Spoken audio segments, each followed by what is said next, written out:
यदि आप में से किसी को कुछ पता है तो कृपा करके बताइए।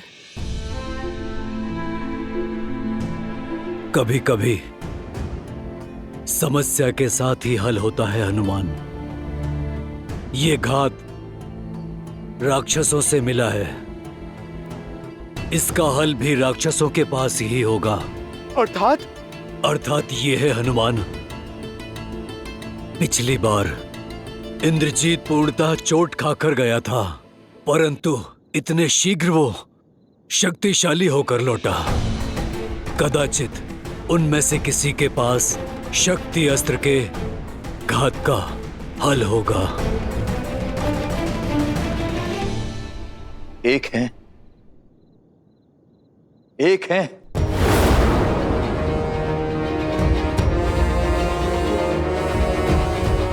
जिनके पास इस अस्त्र के विष की काट हो सकती है। विभीषण जी, कृपा करके आप उसका परिचय दीजिए। लंका के राज्य वैद्य सुषेण, केवल उन्हीं के पास लक्ष्मण जी के घात का उपाय मिल सकता, किंतु उन तक पहुंचना असंभव है। राक्षसों का मेला होगा, उनकी सुरक्षा के लिए लंका के भीतर घुस राक्षसों से बचकर उन्हें वहां से लाएगा कौन? हनुमान, शीघ्र अतिशीघ्र सुषेण को यहां लेकर आ। जी प्रभु, आपकी इच्छा मेरे लिए जीवन का लक्ष्य है। विभीषण जी, आप मुझे बताइए, लंका में कहां मिलेंगे सुषेण? जय श्री राम।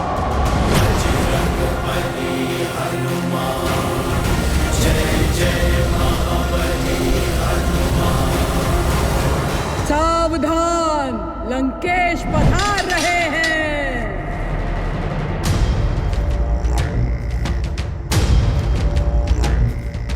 यस्य देवस्य गन्धर्वाः पिशाचपटक उरगाः विद्रवन्ति भयात् भीता मरुविद्यो इव सदा प्रजाः।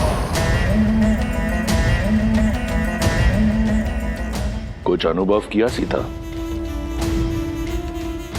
वायु की दिशा कुछ बदली बदली नहीं लग रही तुम्हें? आज तुम्हें राम के शिविर से विजय घोष की ध्वनि नहीं, करुण रुदान सुनाई देगा। तुम्हारे मुख को देखकर लगता है कि तुम अब तक इस शुभ समाचार से वंचित हो। तुम्हारे लिए तो अशुभ ही है, परंतु बता देता हूं, मेरे प्रतापी पुत्र लंका के युवराज मेघनाद ने दशरथ के पुत्र राम के अनुज तुम्हारे पुत्र जैसे देवर को मार गिराया है।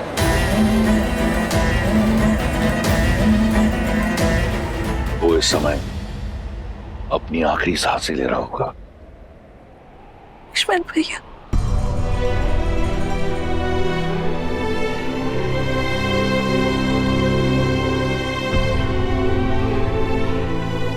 सुना है कि अयोध्या का भावी राजा कंगालों की भांति अपनी आशा को बैठा है। अहिल्या और शबरी जैसी स्त्रियों को तारने वाला स्वयं युद्ध भूमि में स्त्रियों की भांति बिलक बिलक कर विलाप कर रहा है। अपने अस्त्र धड़ा पर पटक कर पीछे हट गया है। लक्ष्मण के वियोग में हतमरा हो गया है। मैं जानता हूं कि ये सुनकर तुम्हें बहुत पीड़ा पहुंच रही होगी, ये जानकर कि राम की ये स्थिति है, परंतु तुम चिंता मत करो। मैं अधिक समय तक तुम्हें इस पीड़ा का अनुभव नहीं करने दूंगा। शीघ्र अतिशीघ्र राम को एक सुखद मृत्यु दूंगा, ताकि वो वहां जा सके अपने लक्ष्मण के पास। वहां लक्ष्मण भी तो अपने भाई की प्रतीक्षा कर रहा होगा। संघर्ष समाप्त हुआ सीता, अब तुम्हारे पास एक ही विकल्प है, लंकेश।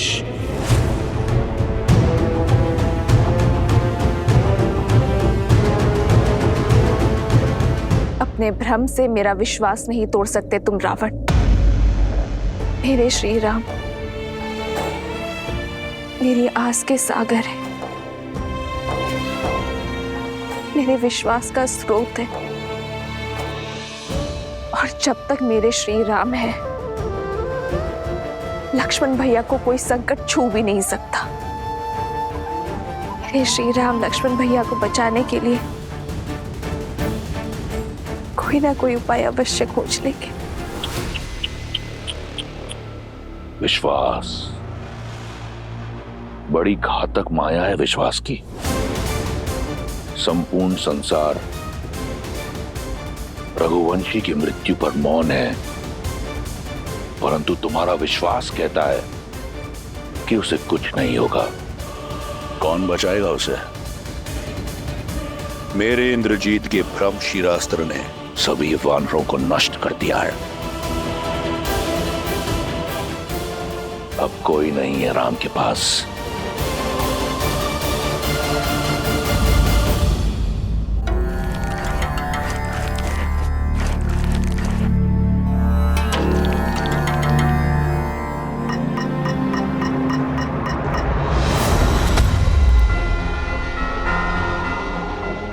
जय श्री राम।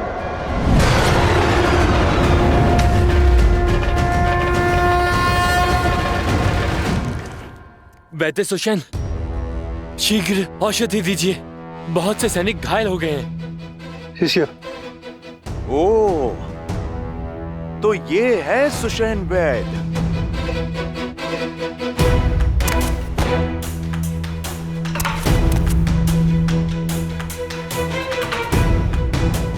लीजिए।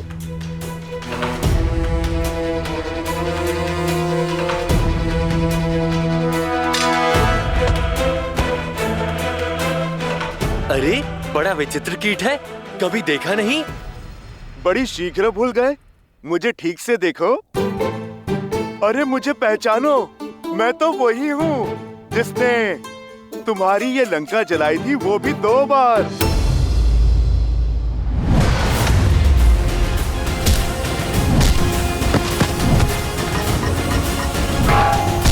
भागो, ये वही वानर है। भागो, भागो, भागो।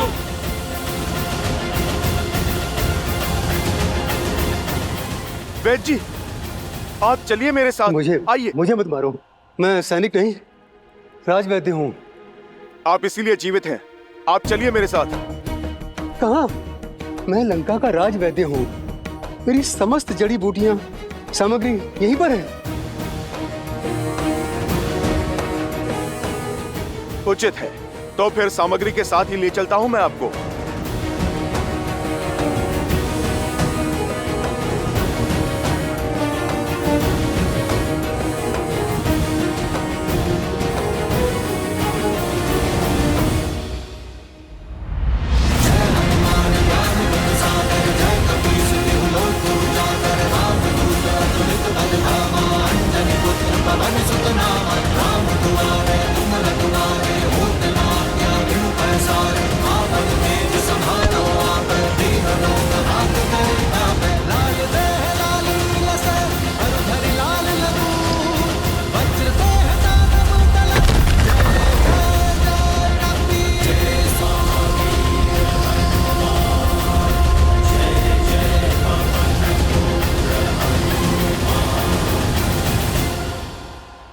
अरे, तो क्या कर रहे हो?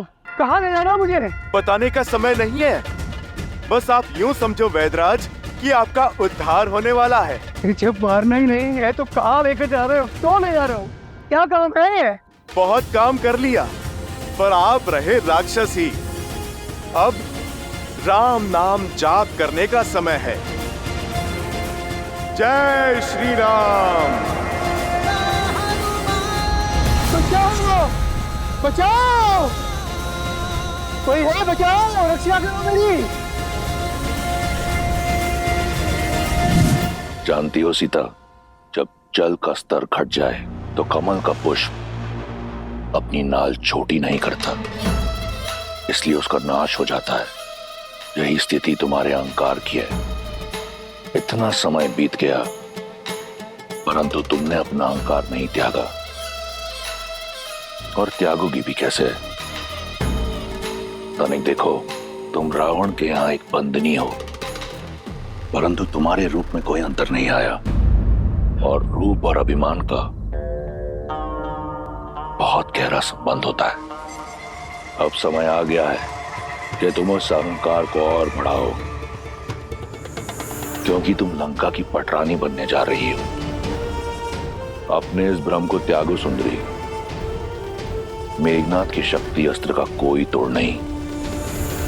लक्ष्मण की मृत्यु के बाद राम का साहस भी दम तोड़ देगा। अब स्थिति को वो नर क्या, स्वयं तुम्हारा नारायण भी बदल नहीं सकता। बचाओ बचाओ, अरे कोई है मेरी सहायता करो, रक्षा करो मेरी।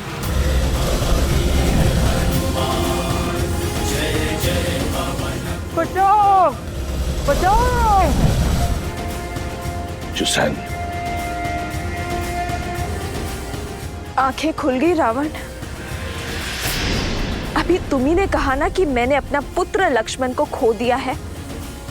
अब तुम ध्यान से देखो, पर अभी मेरा दूसरा पुत्र हनुमान शेष है, और जब तक मेरा एक पुत्र हनुमान जीवित है,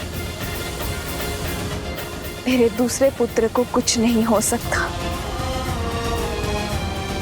पावन है, वेग और दिशा कब बदल ले कोई नहीं जानता। और अब तो पवन पुत्र हनुमान लक्ष्मण भैया और मृत्यु के बीच में खड़े हैं। कहा था ना मैंने, श्री राम कोई ना कोई मार्ग अवश्य खोज लेंगे। कमल की नाल का उदाहरण उचित दिया था तुमने रावण, पर तुलना अनुचित है। वो कमल तुम हो, बलहीन होने के बाद भी अहंकार नहीं खो रहा। सीता रावण की हो जाए, वो समय कभी नहीं आएगा, पर तुम्हारे पास बहुत कम समय शेष है रावण। श्री राम से क्षमा मांग लो, ब्रह्मजाल से निकलकर सत्य को स्वीकार लो, अन्यथा राक्षस कुल का विनाश होने में कुछ चंद्र रात्रि ही शेष है।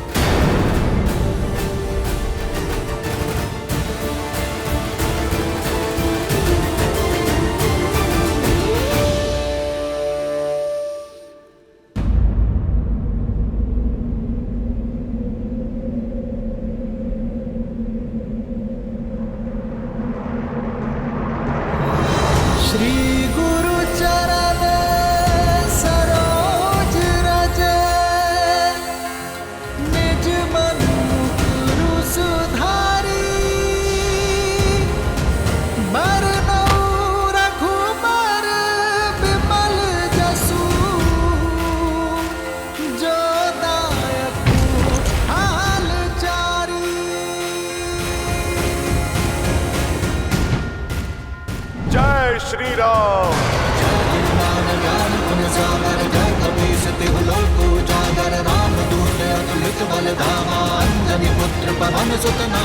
प्रभु, वैद सुषेण प्रस्तुत है।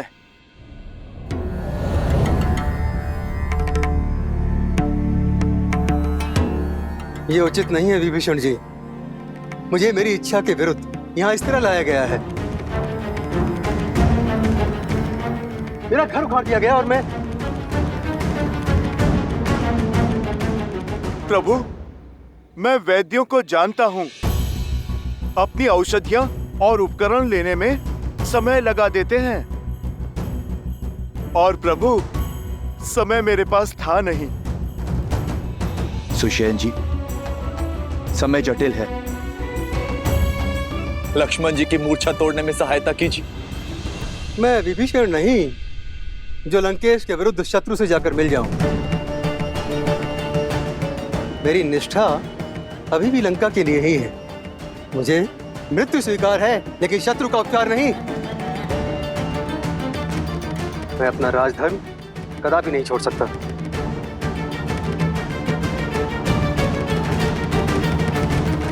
वैद्य जीवन देने की बात करते हैं वैद्यराज, जीवन लेने की नहीं।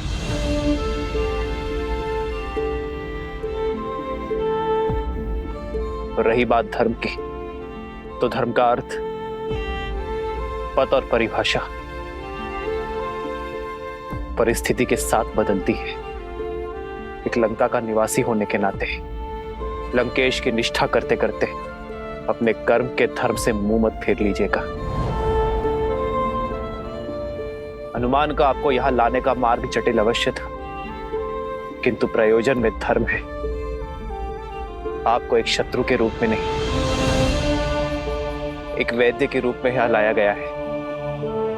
आप जानते हैं इस लोक में एक वैद्य को ईश्वर का स्थान क्यों दिया गया है? क्योंकि एक वैद्य ईश्वर की ही भांति मित्र या शत्रु में भेद नहीं करता। जो आस्था से सहायता मांगता है उनकी वो सहायता करता है। आयुर्वेद कहता है कि एक वैद्य का कर्म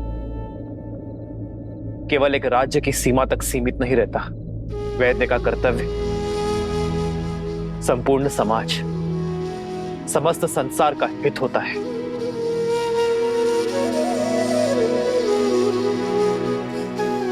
ये मेरी आपसे विनती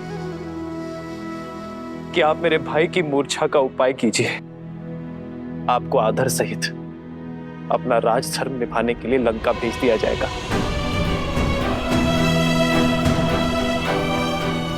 यदि आपके प्रयास ना करने के कारण मेरे लक्ष्मण के प्राण चले गए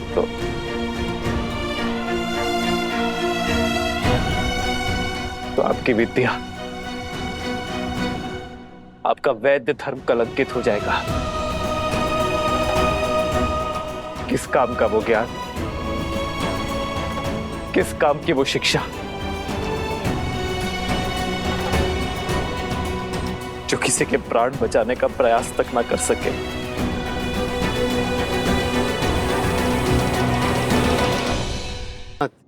मैं शत्रु पक्ष से हूं, आप मुझ पर इतना विश्वास कैसे कर सकते हैं? मैं यदि आपके अनुज के उपचार के बहाने इनकी मृत्यु का मार्ग ही ना प्रशस्त कर दूं। मैं एक शत्रु से सहायता नहीं, एक वैद्य से उपचार मांग रहा हूं।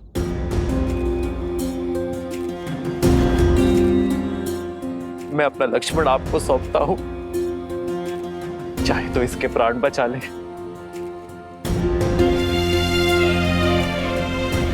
और चाहे तो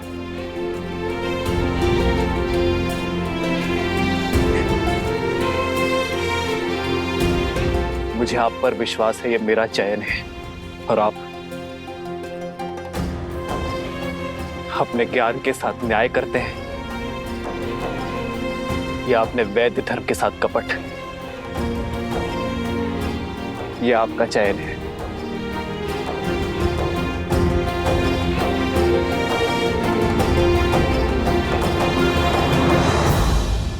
जो कुछ भी सुना था वो असत्य नहीं था। धन्यवाद। मैं वैद्य तो बन गया, मगर मुझे वैद्य धर्म आपने सिखाया। आपने शत्रु के वैद्य पर विश्वास दिखाया है प्रभु। विश्वास रखिए, मेरी विद्या आपको निराश नहीं करेगी। वैद्यराज, धन्यवाद देने को बहुत समय है। पहले आप लक्ष्मण भैया की सुध कीजिए।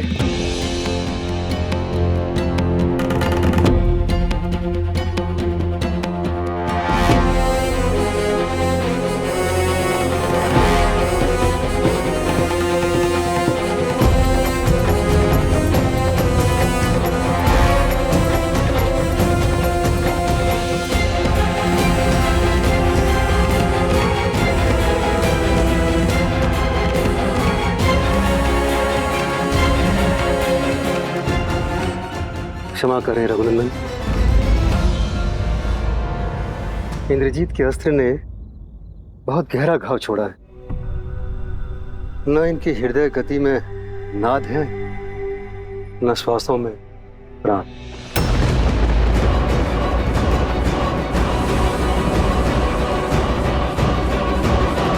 तो क्या समस्त लंका में कोई ऐसी औषधि, कोई ऐसा उपाय नहीं है जो इनके प्राण बचा सके। मैं विवश हूं, मेरे हाथ में कुछ नहीं।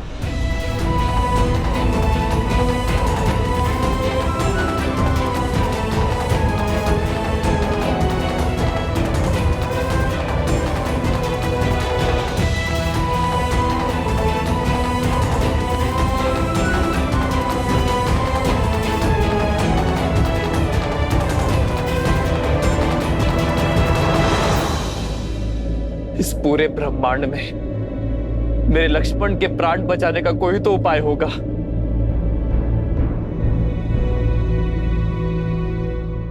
उपाय है तो, किंतु असंभव है। कर्मवीर अपने कर्म से हर असंभव को संभव कर देते हैं।